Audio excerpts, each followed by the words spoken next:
Hello friends, आपका स्वागत है आपके अपने YouTube channel A to Z NCERT facts में। तो रेलवे एनटीपीसी जीके का हमारा आज छठा वीडियो है, जिसमें हम लोग एनटीपीसी में आए हुए सवालों का सेट वाइज संग्रह, जो कि प्रत्येक शिफ्ट में आपका 40 प्रश्नों का एक संग्रह है, जिसमें से कमोबेश 40 है, यानी 40 से एक दो कम भी आपका कभी है। जैसे कोई सेट में आपका 40 से कम प्रश्न है और कोई सेट में 40 से एक आध ज़्यादा है, तो इस प्रकार कम या ज़्यादा कोई दिक्कत नहीं, लेकिन लगभग 40 प्रश्नों का सेट हम लोग कर रहे हैं जीके का, जो कि आपका एग्जाम में आए हुए प्रश्न है, हूबहू आपके आंसर की से ही स्क्रीनशॉट लिए हुए प्रश्न। तो जो सवाल जो है आपका ये 3/4/2021 का है, यानी 3 अप्रैल 2021 का 10:30 से 12:30 तक वाले शिफ्ट का सवाल है।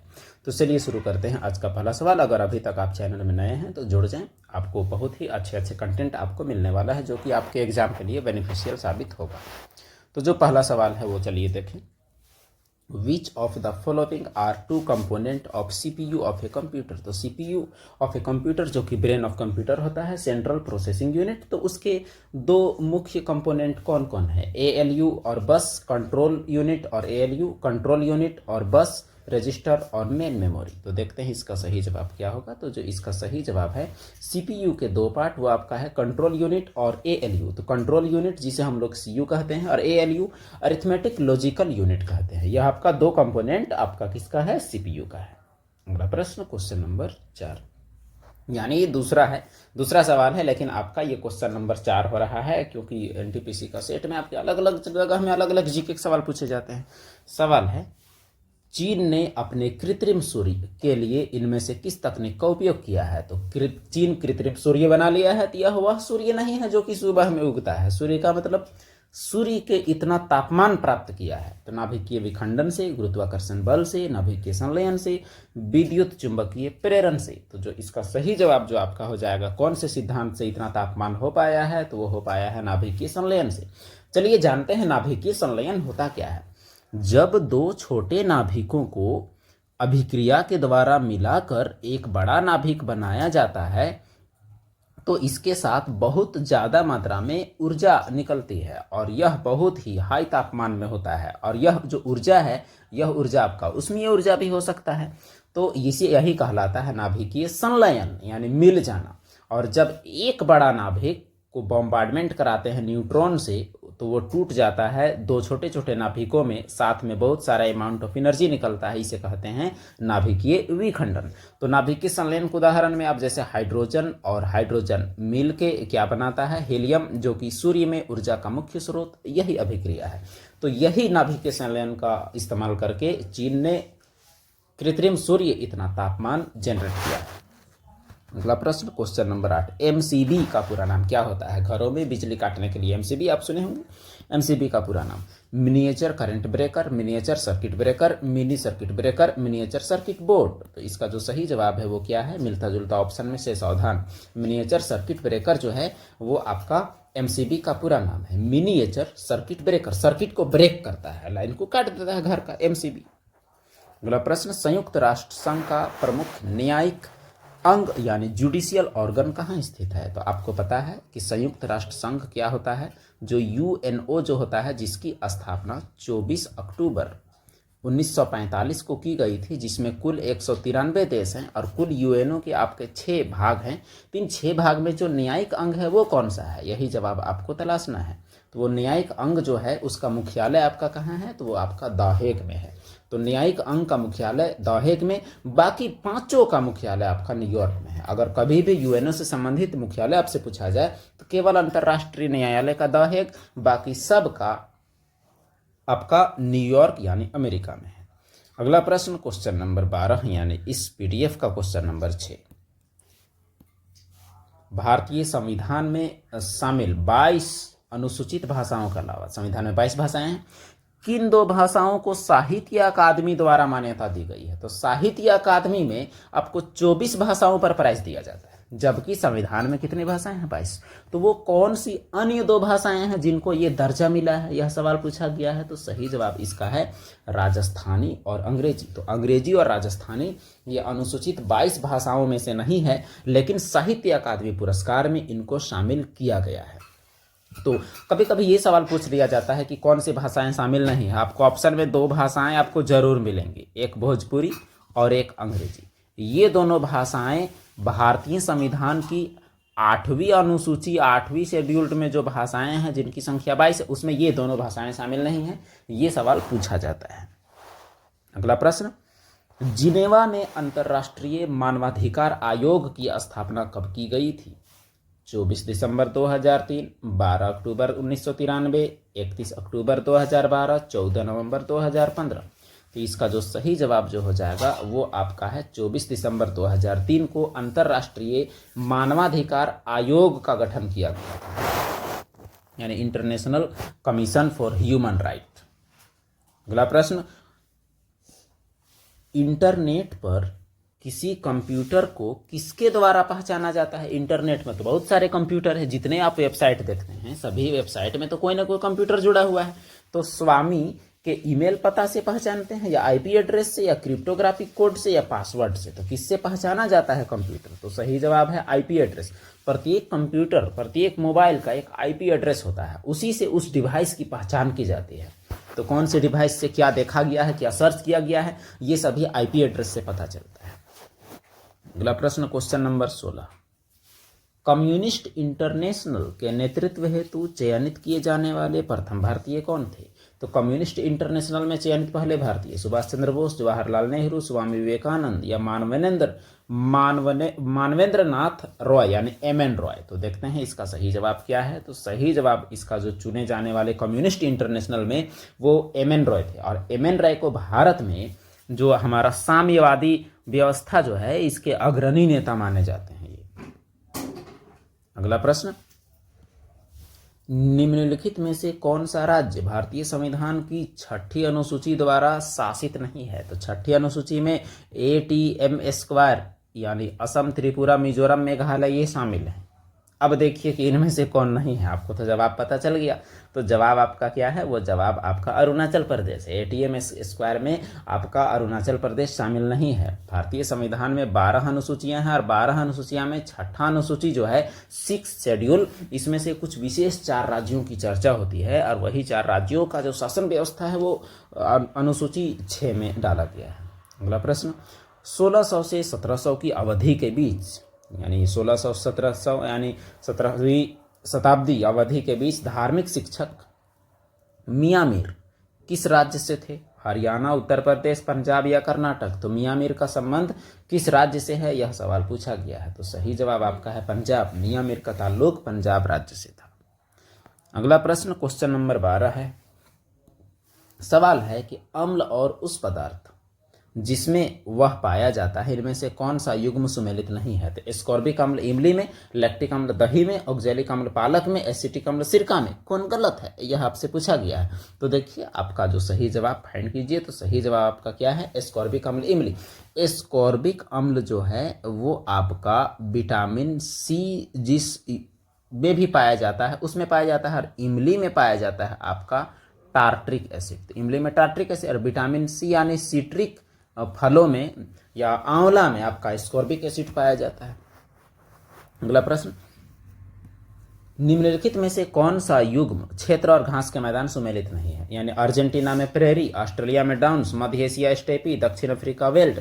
तो घास के मैदानों से संबंधित है। तो यह सवाल में आपको पता है कि सवाल में अर्जेंटीना में आपका पंपास पाया जाता है। यहाँ जो अर्जेंटीना दिया है वहाँ क्या पाया जाता है? पंपास। और जो प्रेयरी जो दिया है यह तो पाया जाता है यूएसए में, मतलब यही गलत है। ऑस्ट्रेलिया में डाउन्स बिल्कुल सही, मध्य एशिया स्टेपी यूरेशिया बिल्कुल सही, दक्षिण अफ्रीका वेल्ड बिल्कुल सही। तो इसका मतलब एक ही आपका गलत है, वही हमारा सही जवाब है, क्योंकि हमें गलत की ही तो पहचान करनी है। अगला प्रश्न क्वेश्चन नंबर 14वां है, और इस सेट का आपका 23। संगाई त्यौहार भारत के इनमें से किस राज्य में मनाया जाता है? संगाई त्यौहार मणिपुर, मिजोरम, नागालैंड या त्रिपुरा? तो संगाई त्यौहार मनाया जाने वाला जो राज्य है वो आपका कौन सा है? मणिपुर। तो मणिपुर पूर्वोत्तर भारत का एक राज्य है जिसमें संगाई नामक त्यौहार मनाया जाता है। अगला प्रश्न, निम्न में से कौन सा जल डमरू मध्य आर्कटिक महासागर और प्रशांत महासागर को जोड़ता है? पाक जल डमरू मध्य, नॉर्वेजियन, ब्लूफोर्ट या बेरिंग? तो इसका सही जवाब जो आपका हो जाएगा वो आपका है बेरिंग स्ट्रेट। लेकिन इसका आपको एक्सप्लेनेशन जरूर देखना चाहिए। तो चलिए ले चलते हैं आपको वर्ल्ड मैप की ओर।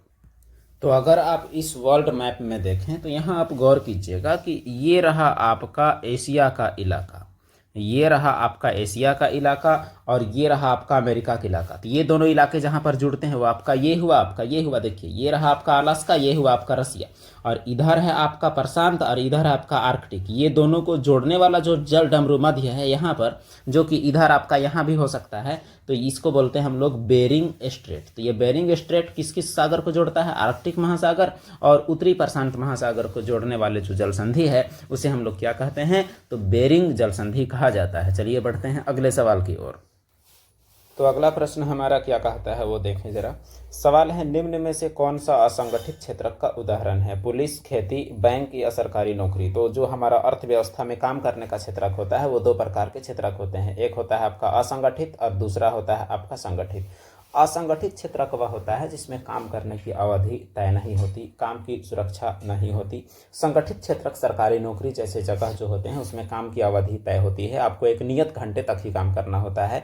आपको संडे को आपको छुट्टी, प्रॉपर छुट्टी का प्रावधान है और छुट्टी में आपका वेतन के साथ छुट्टी का प्रावधान होता है। ऐसे क्षेत्रक को असंगठित कहा जाता है। तो यहाँ देखना है कि असंगठित कौन है। तो चलिए सही जवाब की तलाश में। सही जवाब आपका है खेती। खेती आपका असंगठित है, बाकी पुलिस, बैंक और सरकारी नौकरी ये संगठित क्षेत्र के कार्यों का उदाहरण है। अगला प्रश्न, क्वेश्चन नंबर 35। सवाल कहता है कि निम्नलिखित में से किस संशोधन ने पंचायतों को वित्तीय अधिकार प्रदान किए और स्थानीय सरकार को मजबूत बनाने में मदद की? 63वां संविधान संशोधन, 64वां संविधान संशोधन, 73वां संविधान संशोधन, 74वां संविधान संशोधन? तो इसका जो सही जवाब है पंचायती राज से संबंधित संविधान संशोधन वो आपका है 73वां संविधान संशोधन। तो 73वां संविधान संशोधन आपका जो है वो आपका 24 अप्रैल 1993 को लागू होता है और इसमें से इस संविधान संशोधन के तहत हमारे संविधान में एक नई अनुसूची 11वीं अनुसूची जोड़ी जाती है जिसमें पंचायती राज से संबंधित 29 विषय शामिल किए गए हैं। और जो हमारा 74वां संविधान संशोधन है यह आपका नगरों से संबंधित है, यानी नगरों में जो स्थानीय स्वशासन है, नगरों में स्वशासन, स्थानीय लोकल गवर्नमेंट, वो संबंधित है आपका 74वां संविधान संशोधन और 73वां जो ग्राम पंचायत है उससे ताल्लुक रखता है। अगला प्रश्न, क्वेश्चन नंबर 36। सवाल कहता है कि इडुक्की जल विद्युत परियोजना इनमें से किस नदी पर बनाई गई है? तापी, कोसी, गंगा या परियोजना? तो इडुक्की पनबिजली परियोजना किस नदी पर है यह सवाल आपसे पूछा गया है। इसका सही जवाब आपका हो जाएगा पेरियार। तो जो पेरियार नदी जो है ये आपका कहाँ है? तो ये आपका केरल में है और केरल के पेरियार नदी में जो परियोजना है वो आपका कौन सा परियोजना है? इडुक्की परियोजना है, आपको याद रखना है। अगला क्वेश्चन, भारत और किस देश ने फरवरी 2021 में सहतूत बांध बनाने के लिए एक समझौते पर हस्ताक्षर किया? हालांकि यह बात एक 2021 का है, लेकिन सहतूत बांध किन दो देशों के सहयोग से बना है यह सवाल आपसे कई बार पूछा जा सकता है। ऑप्शन है भूटान, अफगानिस्तान, बांग्लादेश, पाकिस्तान। तो इसका जो सही जवाब जो हो जाएगा वो आपका है अफगानिस्तान। तो कभी भी आपसे अगर भारत ने किस देश के साथ मिलकर सहतूत बांध बनाया है यह सवाल पूछे तो आपका जवाब क्या होना चाहिए? तो आपका जवाब इसका हो जाएगा अफगानिस्तान के साथ मिलकर। अगला प्रश्न, सरकारिया आयोग की स्थापना 1983 में किस प्रयोजन हेतु की गई थी? तो सरकारिया आयोग किससे ताल्लुक रखता है? मौजूदा कई करों को एकीकृत वस्तु एवं सेवा कर से बदलने संबंधी व्यवहार्यता की जांच करने के लिए, अदालतों में मुकदमों के बैकलॉग को दूर करने के उपायों की अनुशंसा करने के लिए, राज्य और केंद्र सरकार के बीच संबंध और शक्ति के संतुलन की जांच करने और परिवर्तन का सुझाव देने के लिए, या सिविल सेवाओं और पदों में आरक्षण के संबंध में अनुशंसाएं करने के लिए। तो जो सरकारिया आयोग जो था वो सेंटर स्टेट रिलेशनशिप के आधार पर बनाया गया था। इसका मतलब राज्य और केंद्र सरकार के बीच संबंध और शक्ति के संतुलन की जांच करने और परिवर्तन का जो सुझाव देने के लिए जो आयोग बना था उसे सरकारिया आयोग कहा जाता है। यह 1983 में गठित की गई आयोग थी। अगला प्रश्न, युवा बंगाल आंदोलन जिसे यंग बंगाल आंदोलन भी कहा जाता है इसका शुरुआत किसने किया था? ईश्वर चंद्र विद्यासागर, डेनिस क्लाइव, राजा राम मोहन राय, हेनरी विवियन डोरोजियो? तो इसका जो सही जवाब जो हो जाएगा वो आपका क्या है? Henry Vivian Derozio. यह सवाल बहुत सारे एग्जाम में कई बार पूछा गया प्रश्न है। अगला सवाल, क्वेश्चन नंबर 41 यहाँ के लिए, मलाला ने शरणार्थी लड़कियों पर कौन सी पुस्तक लिखी है? ये मलाला नाम मलाला यूसुफजई का है जिसे 2014 में भारत के कैलाश सत्यार्थी के साथ 2014 में भारत के कैलाश सत्यार्थी के साथ में नोबेल प्राइज शांति में मिला हुआ है। तो शांति में नोबेल प्राइज जीतने वाली सबसे कम उम्र की अगर कोई महिला है, कोई औरत है, कोई लड़की है तो वो मलाला यूसुफजई है। तो जो उसने किताब लिखा है उसका नाम पूछा गया है women depression, we are depressed, we are deprived, we are exploited. तो इसका जो सही जवाब हो जाएगा वो है आपका वी आर डिस्प्लेस्ड। तो मलाला यूसुफजई के द्वारा लिखी गई किताब का नाम क्या है? तो वी आर डिस्प्लेस्ड, आपको याद रखना है। अगला प्रश्न, भारतीय राष्ट्रीय कांग्रेस के पहले अधिवेशन की अध्यक्षता किसने की? WC बनर्जी, SN बनर्जी, या एओहियोम, या दादाभाई नौरोजी। तो इसका सही जवाब क्या होगा? चलिए तलाश करते हैं सही जवाब का। तो इसका जो सही जवाब है वह है WC बनर्जी। तो भारतीय राष्ट्रीय कांग्रेस का अधिवेशन का पहला अध्यक्ष, भारतीय राष्ट्रीय कांग्रेस 28 दिसंबर 1885 को गठित हुआ है। 72 प्रतिनिधियों की मौजूदगी में संस्थापक एओहियोम और जो पहला अध्यक्ष वो थे WC बनर्जी। और इसका गठन आपका कहाँ हुआ है? तो गठन हुआ है आपका तत्कालीन बॉम्बे में, यानी वर्तमान मुंबई में। अगला प्रश्न, क्वेश्चन नंबर 45 सवाल है, उस डच का नाम बताइए जिसने भारत में आधुनिक शिक्षा के समर्थन में राजा राम मोहन राय की मदद की। तो राजा राम मोहन राय का मदद किसने किया? डेरेजियो, ग्रांट डफ, या अलेक्जेंडर डफ, या डेविड हेयर। खास करके आधुनिक शिक्षा को बढ़ावा देने के लिए तो ये मदद किया गया था डेविड हेयर के द्वारा। यह नाम आपके लिए थोड़ा नया है लेकिन आपको जानने की जरूरत है कि डेविड हेयर ने आधुनिक शिक्षा को बढ़ावा देने के लिए राजा राम मोहन राय की मदद की। राजा राम मोहन राय एक खास चीज के लिए जाने जाते हैं, आपको पता है, भारतीय पुनर्जागरण के अग्रदूत, जो कि सती प्रथा को बैन करवाने के लिए जो सबसे बड़ा प्रयास किया गया था वो किया गया था राजा राम मोहन राय के द्वारा। अगला प्रश्न, इनमें से किस संघ के सदस्य मुक्त जीवन जीने वाले फ्री लिविंग विशिष्ट समुद्री जीव होते हैं? तो यहाँ संघ से मुराद ये है कि जो आपका जितना भी सजीवों को 5 भागों में बांटा गया है। तो 5 भाग में क्या क्या आ जाते हैं? तो एनिमेलिया, प्लांटी, और उसके बाद कवक सब आ जाते हैं आपके, और एक कोशिकीय जीव का भी और भी प्रकार है। तो इसमें से जो आपका एनिमेलिया है, एनिमेलिया को 10 भाग में बांटा गया है। तो ये 10 भाग में इकाइनोडर्मेटा, आर्थ्रोपोडा, नेमाटोडा, मोलस्का, ये सभी आ जाते हैं। तो ये सभी जब आ जाते हैं, इसमें आपका मोनेरा, प्रोटिस्टा, फंजाई, एनिमेलिया और जो प्लांटी है, इसमें से एनिमेलिया का आपका 10 भाग है। तो इन 10 भाग में कौन सा फ्री लिविंग विशिष्ट समुद्री जीव है? ये सवाल आपसे पूछा गया है। तो ये है एकाइनोडर्मेटा, आपको याद रखना है। मुक्त जीवन जीने वाले विशिष्ट समुद्री जीव एकाइनोडर्मेटा होते हैं। अगला सवाल, शिशु मृत्यु दर अर्थात IMR अर्थात इन्फेंट मोर्टेलिटी रेट क्या दर्शाती है? उस विशेष वर्ष पैदा हुए 1000 जिंदा बच्चों में 6 माह से कम आयु में मरने वाले बच्चों की संख्या का अनुपात, विशेष वर्ष में पैदा हुए 1000 जीवित बच्चों में 1 साल से कम आयु में मरने वाले बच्चों की संख्या का अनुपात, या उस विशेष वर्ष में 1000 जीवित बच्चों में 2 साल से कम आयु में मरने वालों का अनुपात, या उस विशेष वर्ष में 1000 जीवित बच्चों में 3 माह से कम उम्र में मरने वाले बच्चों का अनुपात। तो इसका सही जवाब आपका हो जाएगा, एक विशेष वर्ष में 1000 जीवित बच्चों में 1 साल के अंदर जितने बच्चे मर जाते हैं उसे ही इन्फेंट मोर्टेलिटी रेट यानी शिशु मृत्यु दर कहा जाता है। तो ऑप्शन नंबर 2 इसका सही जवाब है। 1 साल के अंदर 1000 जिंदा बच्चों में जो मर जाते हैं उनको मृत्यु दर कहा जाता है, शिशु मृत्यु दर। अगला प्रश्न, हीराकुंड डैम बांध किस नदी पर बना हुआ है? तो ऑप्शन है गंगा, महानदी, गोदावरी और ब्रह्मपुत्र। तो देखते हैं इसका सही जवाब। सही जवाब आपका है महानदी। हीराकुंड डैम उड़ीसा में स्थित एक डैम है जो उड़ीसा की सबसे बड़ी नदी महानदी पर बना है। अगला प्रश्न, उबंटू, मिंट और फेडोरा इनमें से किसके संस्करण हैं? लिनक्स, एप्पल मैक ओएस, या विंडोज 10 या MS-DOS। तो इसका सही जवाब क्या हो जाएगा? इसका सही जवाब है लिनक्स। तो लिनक्स एक ऑपरेटिंग सिस्टम का उदाहरण है और उबंटू, मिंट और फेडोरा यही लिनक्स के संस्करण है। जैसे आपका विंडोज है तो विंडोज के आपके कई संस्करण आपको देखने को मिलते होंगे। तो विंडोज के संस्करण जैसे Windows 7, Windows 8, Windows XP, Windows Vista, Windows आपका 2003, ऐसा बहुत प्रकार से आपका विंडोज 2000 ऐसे संस्करण है। और अभी आपका जो चल रहा है वो है विंडोज 11। तो ये विंडोज के हैं। उसी तरह से लिनक्स के उबंटू, मिंट और फेडोरा हैं। अगला प्रश्न, भारतीय संसद द्वारा RTI अधिनियम कब पारित किया गया? RTI means right to information act, और इसे राष्ट्रपति द्वारा कब मंजूरी दी गई?